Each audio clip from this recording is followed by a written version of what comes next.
Hello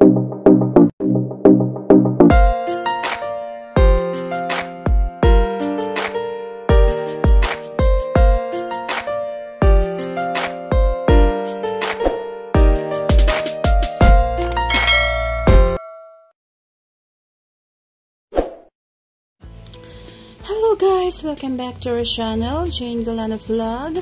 For today's video ay magluluto po tayo ng lechong kawali. Ayan, pork belly po ito. 1-in-1 4 kilo of pork belly ang atin pong lechong kawali. Ito po yung ating mga ingredients. So napakasimple lang po ito.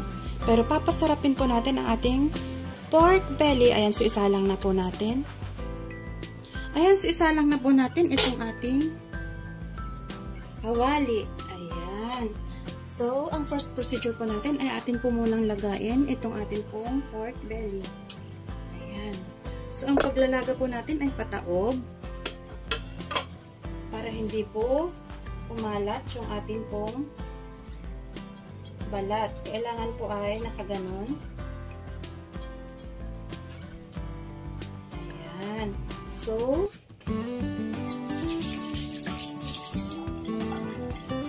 lagyan na po natin siya ng hot water.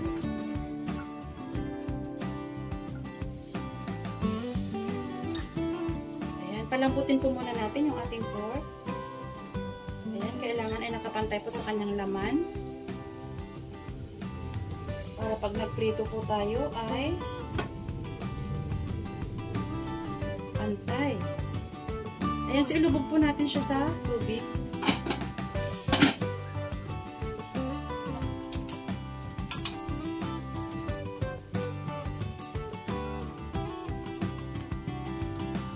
Ayan, ipantay po natin siya sa kanyang laman.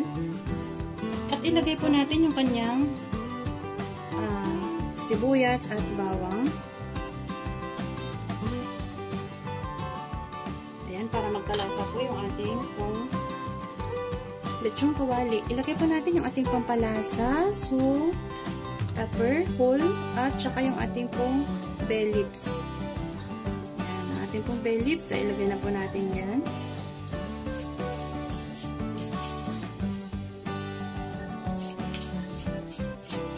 Ayan. At atin na po siyang pakuluan.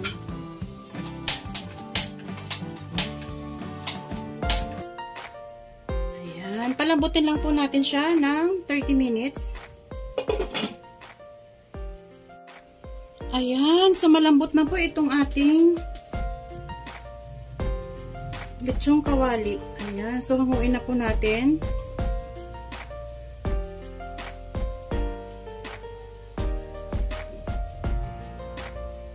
At talaga namang lambot na siya. So hanguin na po natin.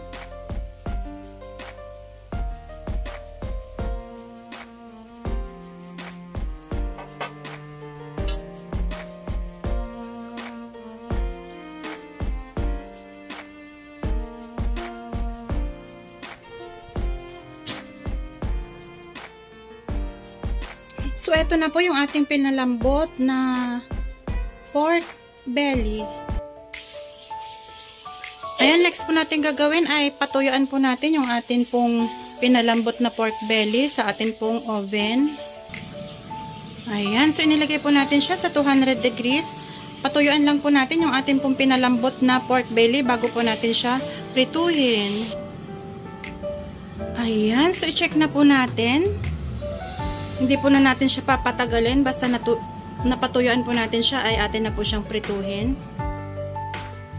Ayan, tuyo na po siya. Atin na po siyang prituhin sa atin pong kawali. Ayan, at kailangan po natin ng maraming oil. Palm oil po yung ating gagamitin. Ayan, at dito po tayo magpiprito sa atin pong kawali. Para masasabi po natin siyang lechong kawali. Ayan, so isa lang na po natin. Ayan, at pinapakuluan na po natin yung atin pong oil. Bago po natin ilagay yung atin pong pinalambot na pork belly, ay siguraduhin po natin na Mainit po yung ating mantika. Yung kulong-kulo po yung ating mantika. Ayan. So, kumukulo na po yung ating oil. Umuusok na po yung ating oil. So, atin na pong ilagay yung ating pinalambot na pork belly. Ayan. Dahan-dahan lang po at tayo lalayo. At siguradong tatalsik po yan. Ayan. Hindi po natin yung tatakpan. Ganyan lang po yan.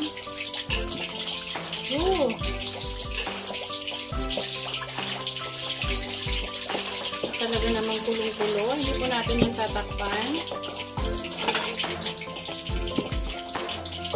Ayan. Para i-distansya. At maglalagay tayo ng mask.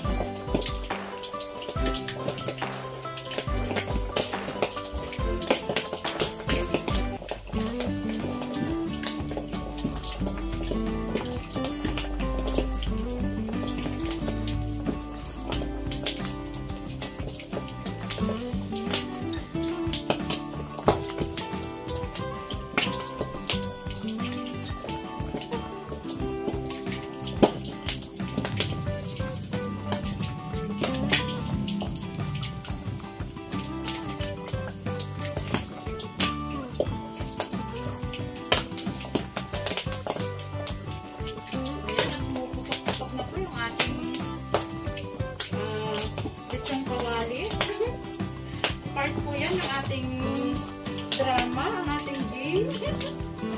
Oh my God! Ayan po yung pinakamasarap na parte ng ating paglilitsyong kawali.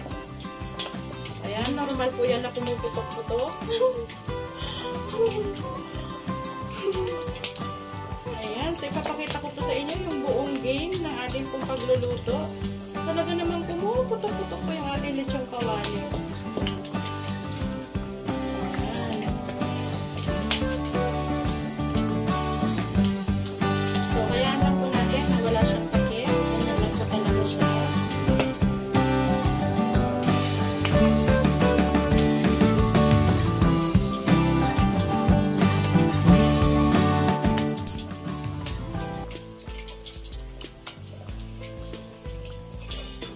Ayan, so baliktarin po natin ng dahan-dahan para hindi po tayo matalsikan.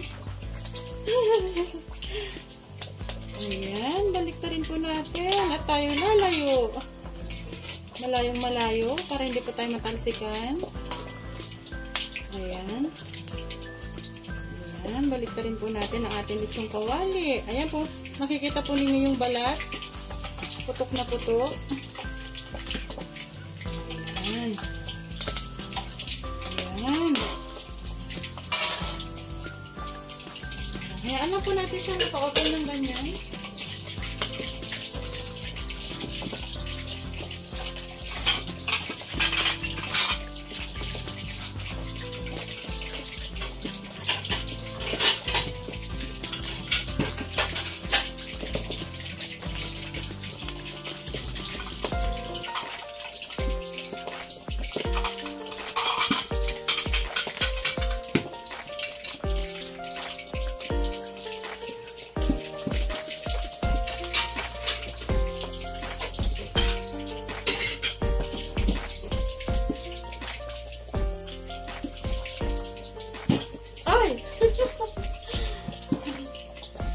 Ayan po yung pinaka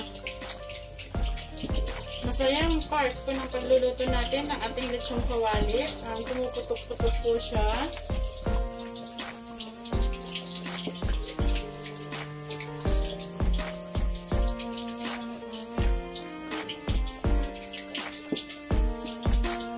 Ayan, at baliktarin po natin siya ulit.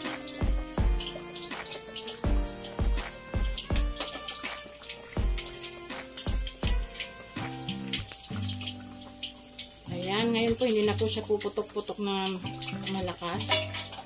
Ayan, hindi na po masyadong puputok yan dahil tuyo na po. Natanggal na po yung kanyang excess water sa ating pong paglalaga. Ayan, makikita naman po ninyo yung kanyang balat. Talaga namang pumuputok yung balat. Ayan. At ngayon po ay atin pong didikit na sa kawali ang kanyang balat. Ayan. Para maging crispy ang balat po niya ay atin po siyang itaob.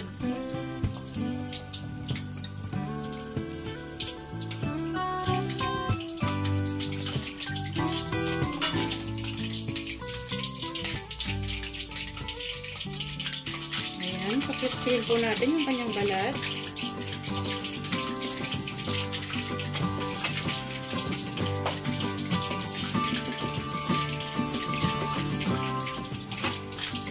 Kung makikita po ninyo ay talagang pumutok po yung kanyang balat. Pumutok talaga siya. Ayan. Crispy po yung balat.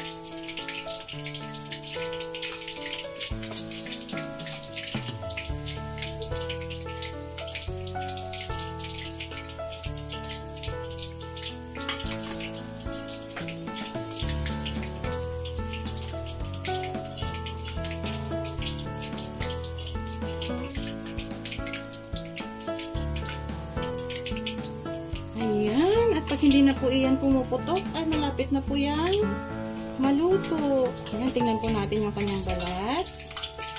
Ooh! At talaga namang crispy yung balat. Ayan. Wow!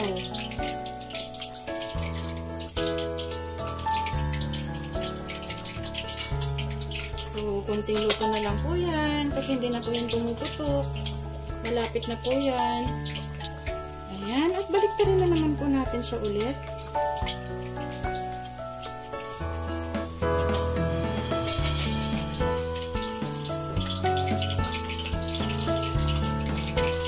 Hindi na po siya pumuputok. Kaya ibig sabihin ay luto na.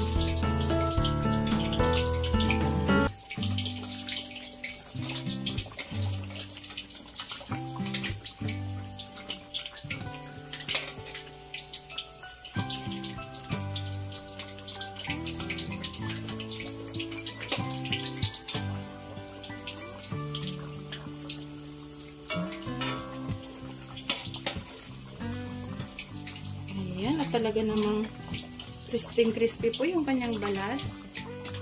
Atin na po na ulit siya itaob para yung kanya pong balat ay mag-crispy palalo. Ayan.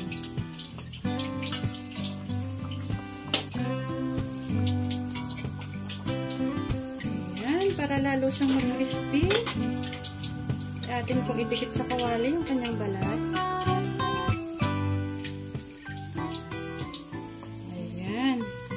Talaga namang napakainit ng kalan.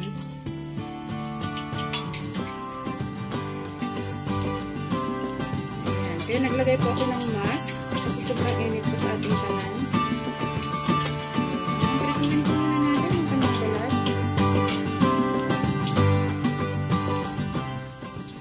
Oops! At natutumba. Hayaan na natin kung ayaw niyong tumayo. Basta ang balat po niya ay malutong na. Ayan, hayaan lang po natin. Para crispy po yung ating lechong kawali. Ayan, baliktarin po natin siya ulit. At talagang hindi na po siya pumuputok ngayon. Ibig sabihin po ay dry na po yan. Wala na po yung tubig-tubig. Naubos na po yung kanyang tubig, hindi na siya pumuputok-putok.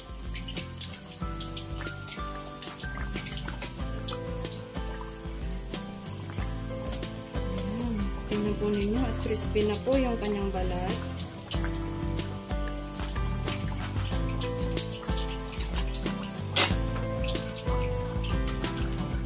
Ayan, at hanguin na po natin. Ayan, check po natin yung atin pong lechong kawali. Wow! Nakita po ninyo yung kanyang balat. At talaga namang pumutok talaga yung kanyang balat. Ayan. Ayan. Wow, ang sarap-sarap. So, ilagay na po natin sa ating pinggan. I-drain po natin at palamigan muna bago po natin siya i-slice. Ayan. Ayan, kita po ninyo yung kanyang balat. Putok-putok po yan, no? Ilagay po natin doon. At atin po siyang palamigan muna bago po tayo mag-slice dahil sobrang init. Ayan, so palamigan po muna natin siya. Mamaya po natin siya i-slice. Ayan. Tingnan po ninyo yung ating nilutong lechong kawali. Ayan, balikan po natin siya after 30 minutes pag malamig na po siya. Ayan, so i-chop na po natin. Ayan. I-chop na po natin. At atin po siyang tikman.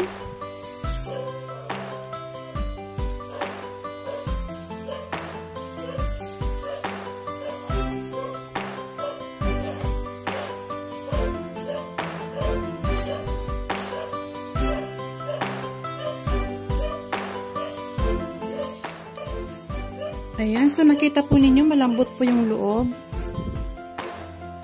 Ayan, malambot po yung loob niya. Juicy ang loob po niya. Tapos, ayan. Talaga naman pong napaka-crispy. Ayan, oh, napaka-crispy po ng balat. Ayan. So, i-chop po natin siyang lahat. Pati yung isa, i-chop po natin.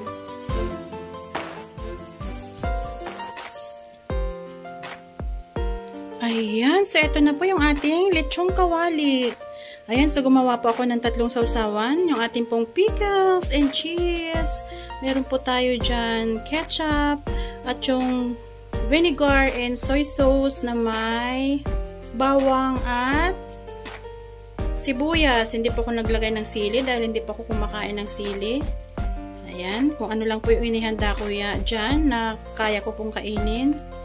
Hindi pa ako kumakain ng maanghang. So, tingnan po natin yung ating pong lechong kawali. Ayan, super lutong po yan. Ating pong lechong kawali. Ayan, so ganyan lang po kadali ang magluto po ng lechong kawali. Bye! Salamat po sa panonood. God bless everyone. Ingat po tayong lahat. Bye!